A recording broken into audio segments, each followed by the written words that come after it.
So first, I just want to thank my co-authors as well, Eric Musselman, Sean Gross, as well as one of our students, Hannah Calamarides, who's one of our Grand Challenge scholars. Thanks, Doug and Pedram, for the introduction. So we know now that we have codified language in ACI 440.11 that this codified language is going to be changed as we learn more, right, about our structures and our designs. So I'm going to start out just taking a look at ACI 318's equation for shear strength of concrete. And as we see in the equation, we have parameters 8, lambda s, lambda rho w to the 1/3, and those are the parameters that we're really going to focus in on. Square root of f prime c, bwd, and those are going to be consistent parameters with those that we see for the concrete shear strength equation in ACI 440.11. There are no axial loads on any of the members in this test matrix, so I'm going to strike out the NU over 6AG, and we're really going to focus in right on these parameters that I'm showing in blue. The codified language in ACI 440.11 introduces a lower bound limit on the value of 5 kCr in the concrete shear strength equation, and defines that lower limit as 0.8. So in the new unified equation for concrete shear, we see that it is a function of the elastic crack transform neutral axis depth to the effective depth d. And so we see those here, our elastic neutral axis depth and d. And there's a simple equation we can apply for a single reinforced rectangular concrete beam, which is a function of our reinforcement ratio rho f and our modular ratio nf. So really this kCr term, which we like in this equation, unifies our equation for concrete shear strength. It accounts for axial load, NU. It accounts for the reinforcement ratio. You see those in ACI 318's equation. We also can include effects such as compression reinforcement ratio, and it takes into account the axial stiffness of the reinforcement AF times EF. It's a nice unifying equation. So the research objective here was to use an expansive set of 39 flexural specimens with shear failures. One is not a shear failure, the 38 were, to really evaluate the reliability of the concrete shear strength equation that's presented in the codified language. And we're looking specifically at members that do not have transverse shear reinforcement, and we're going to focus in on evaluating here that lower bound of 0.8 for 5 kCr. And just a note, size factor is not part of the study because we had no beams that were deeper than 10 inches. So we really are not, that lambda s equation is falling out because there's no size factor in any of our specimens. So just for a background of concrete shear strength, right, it's a combination of strengths coming from the shear capacity of the concrete in the compression zone, which is our uncracked concrete section. We have the vertical component of the aggregate interlock, V sub AY, and we also have our dowel action, V sub D, coming from the longitudinal reinforcement resistance to shear. So it's really these three factors contributing to the concrete shear strength. For just some background of the historical shear stress limits, with web shear cracks, the concrete stress is assumed to be around 3.5 times the square root of F prime C. When we get into flexural shear cracks, we now know that we're opening up, right, our concrete sections with cracks. We're relying a little more on aggregate interlock and dowel action. We tend to see the shear stress down at a value of about 1.9 square root F prime C. And then if we're looking at ACI 440.11's equation, again, that stress would be defined as 5 times kCr, or limited to a value of 0.8. So we can see that it's significantly lower, right, in that flexure shear stress equation. If we take the 0.8 and we divide by the value of 5, this essentially limits kCr to a value of 0.16. So I'm going to define a lot of values in terms of kCr moving forward. So of the 39 specimens that we tested, The KCR value varied, and it varied. We varied three different parameters. We varied the span to depth ratios, L over H of the specimen, similar to an aspect ratio, A over D. I'll show those in a minute. We varied the width to depth of the specimen, and we also varied the reinforcing ratios. And what that did was basically gave us a range of KCR values. All of the specimens were tested in 4-point bending. We had concentrated loads spread 6 inches apart over a span of 72 inches. Specimen designations are shown here. A is the specimen depth. R is the reinforcing ratio, row F. A just differentiated specimens that were similar. And C is the casting specimen set, because you can't cast, well, maybe you could, but I can't cast 39 specimens in one day. For specimen geometry, these are the three general shapes that we had. There were slight deviations to some of these, but we had a total of 39 specimens, 15 specimens with KCR values less than 0.16, and 24 specimens with values greater than 0.16. So the values with KCR less than 0.16 would be, we would be using that lower bound, whereas the specimens with KCR greater than 0.16 would be using the actual KCR value. Of the 4-inch by 8-inch specimen, those comprised 25 of the 39 specimens, at L over H values of 9, C over H values of approximately 0.5. 12 of those specimens had KCR values less than 0.16, with 13 specimens above. So split about 50-50. 4 of the specimens were approximately square, 6 inch by 6 inch. L over H values of 12, B over H values obviously at 1. And then again, the specimens were split with 2 less than the lower bound limit for KCR and 2 above. We also had specimens 4 inches deep and 8 inches wide. Those were 10 specimens. And here we only had 1 specimen with KCR below 0.16. The other 9 were all above. That's the test matrix. Concrete mix consisted of a basic 4-part mix, type 1 Portland cement, sand fineness of 2.65, half-inch crushed limestone aggregate, Pennsylvania aggregate, pretty hard aggregate. We targeted a water cement ratio of 0.52, and you see the concrete strengths at 28 days. You'll also notice the concrete strengths that I'm providing here are actually out at 5 to 6 years old, and that's because these specimens were part of an earlier test where we evaluated long-term deflections.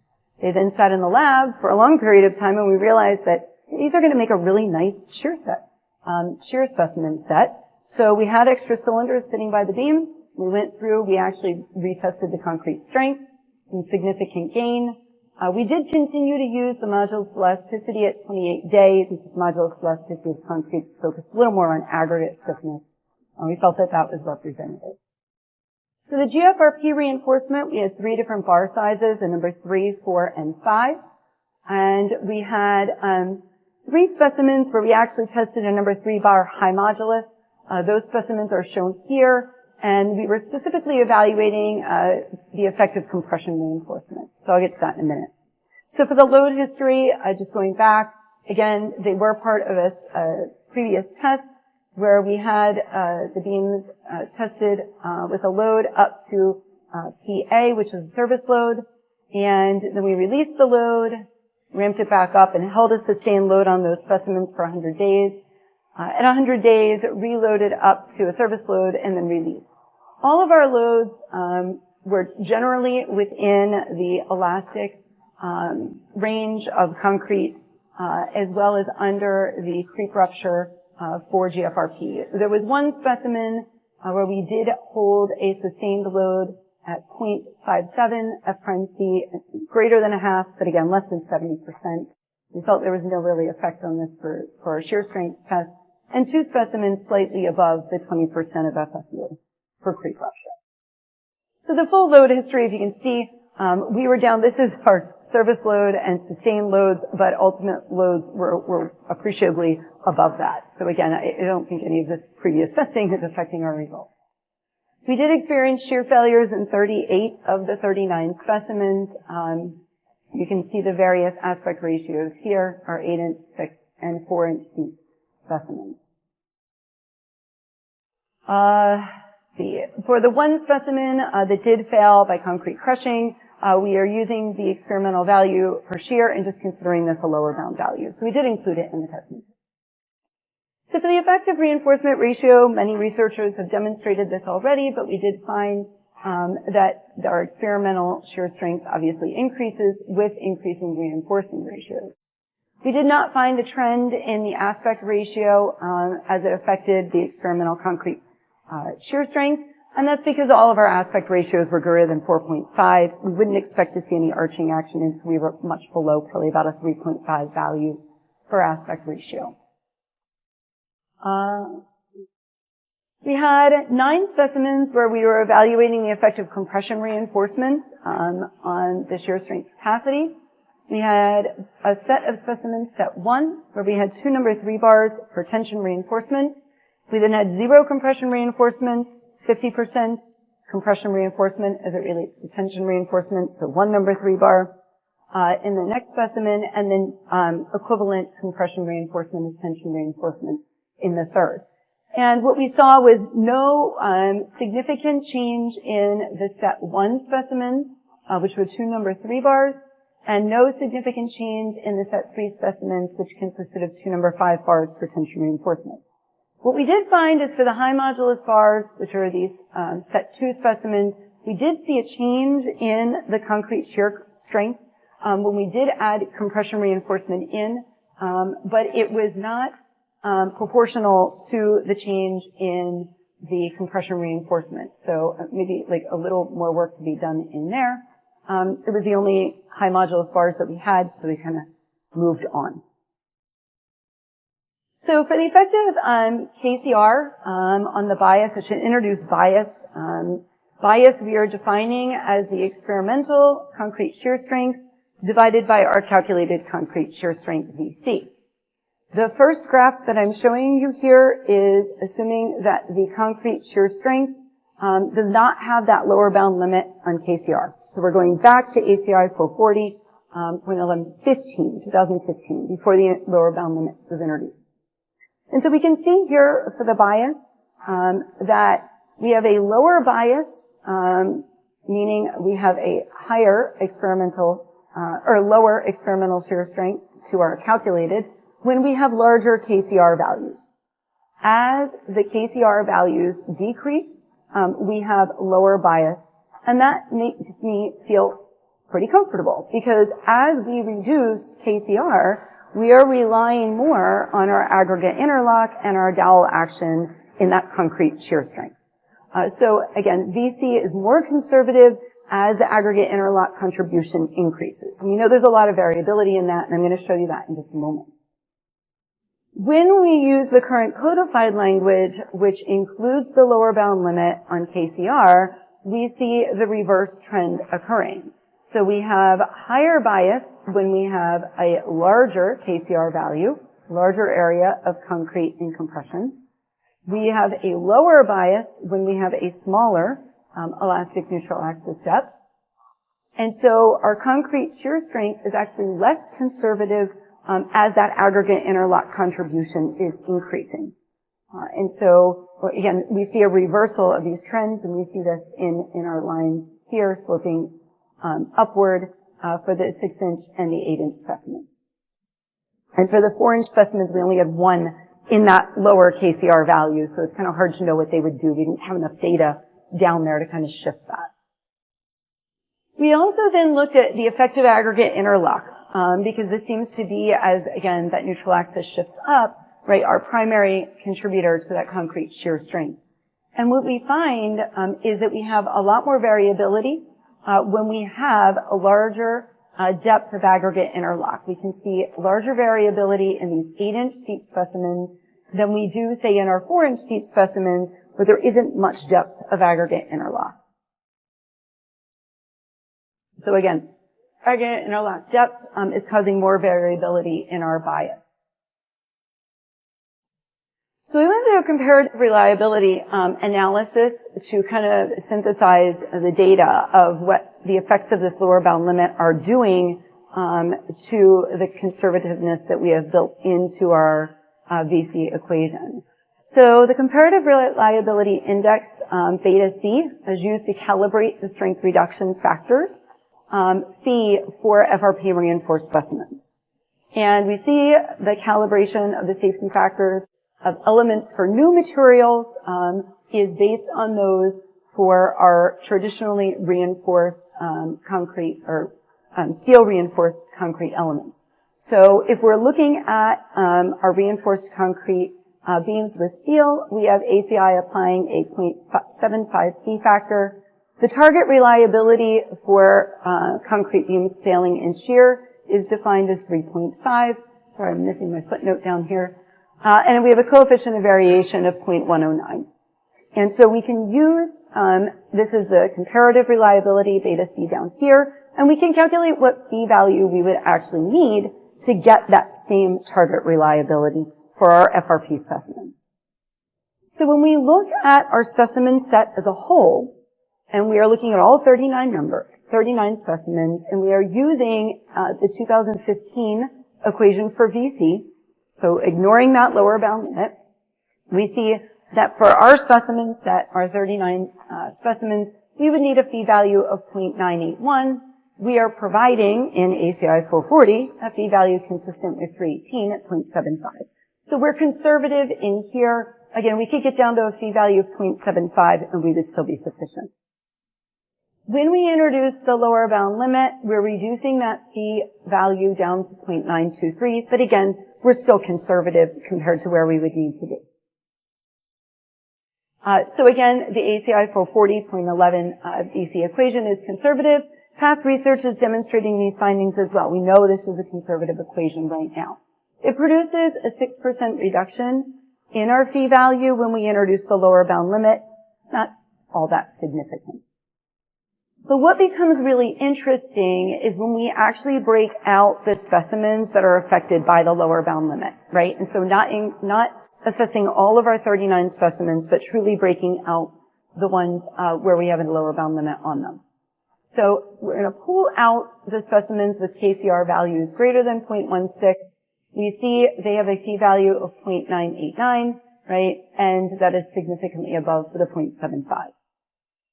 The specimens that have a KCR value lower than 0.16, right, without the lower bound limit, they are actually producing, they're more conservative, and this was the preface for Dr. Nandy and his team introducing the lower bound limit. They are, we know, producing a fee value greater than those other more heavily reinforced specimens. However, if we introduce the lower bound limit to those specimens, we see a significant drop of 18% in our calculated fee value. All right, and so we can take this kind of like one step forward when we're looking at these values and jump into this in the conclusion. Let me go back one more thing.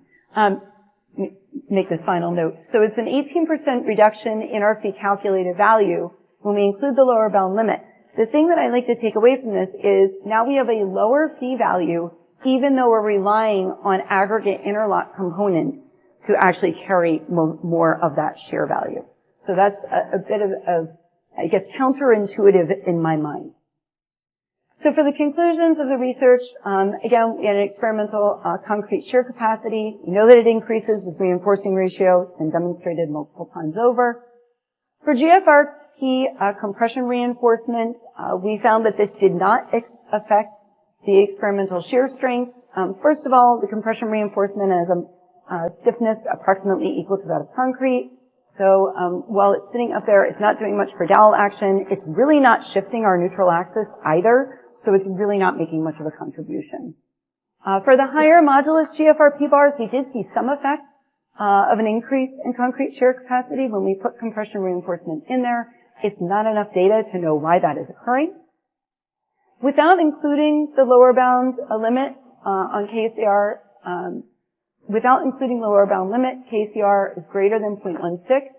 We see that our ACI 440.11 equation is conservative. The mean bias is up at 1.629. Again, ACI's bias for their specimens, ACI 318's bias for traditional steel reinforced specimens is at 1.23. So we are significantly above that with this data set. The mean bias for the full specimen set, when we have specimens with KCR values greater than 0.16, we're at 1.567. But when we introduce the lower bound and we evaluate those specimens, again, we see specimens with KCR values less than 0.16. We have a mean of 1.601. We have a coefficient of variation, delta of 0.104, and this is producing our phi value of 0.989. Okay? So, and then again, when we're applying the lower bound, we are reducing that phi value down to 0.836. So this is that 18% decrease. So the lower bound actually causes specimens with larger aggregate interlock regions and more variability, as we saw, also in the concrete shear capacity to require smaller VC values to produce the same level of safety.